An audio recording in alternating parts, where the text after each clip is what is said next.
আমরা প্রকৃতপক্ষে প্রকৃত চিত্রটা বের করতে চেয়েছি যে মিল গেটে দাম বেশি নাকি খুচরা পর্যায়ে দাম বেশি, কোথায় অসামঞ্জস্য, কেন দাম বাড়ছে বলে অভিযোগ আসছে আমাদের কাছে, সেই জিনিসগুলি তদারক করার জন্য আমরা এসেছি এবং এটা ক্রস চেক করা হচ্ছে এই খুচরা পর্যায়ে এবং মিল গেটে কোথায় দাম বেড়েছে এবং কেন বেড়েছে, আর আদৌ কি এর বেড়ার কোনো যৌক্তিকতা ছিল কি না, এবং অলরেডি আমাদের বাইরে থেকে বিশেষ করে ইম্পোর্টেড চাল যেহেতু এসেছে সেই চালের দাম কম, সব কিছু মিলিয়ে আমরা বাজারগুলো দেখতে এসেছি যে দাম কি আসলে যৌক্তিকতা আছে কিনা বাড়া।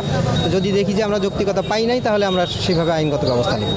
অনিয়ম আমরা আসলে এগুলো ক্রস চেক করা হচ্ছে, এখন আমি এখানে কমেন্ট করতে পারছি না অনিয়ম পেয়েছি কিনা, কারণ আমরা যেহেতু ভাউচারগুলো দেখেছি, আমাদের ম্যাজিস্ট্রেট সাহেবরা আছেন, ওনারা এগুলো ক্রস চেক করবেন, ক্রস চেক করে তারপর আমরা বুঝতে পারবো যে কেউ আসলে কারসাজি করেছে কিনা এবং কোনো সিন্ডিকেট আছে কিনা। যদি আমরা এগুলো খুঁজে পাই কোনো সিন্ডিকেট আছে তাহলে যথাযথ আইন ব্যবস্থা এবং দৃশ্যমান আইন।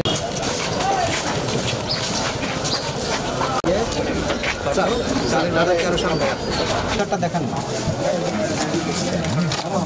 18.5 দেখান না দাদা, 76 টাকার ভিতরে এটা কোন কোম্পানি? গোল্ডেন বলছেন একই সব দেশ এগুলো মিনি সবই মিনি। ওনাদের হচ্ছে 72 টাকা 30 পয়সা ওনাদের হচ্ছে টোটাল খরচ বিক্রি করে।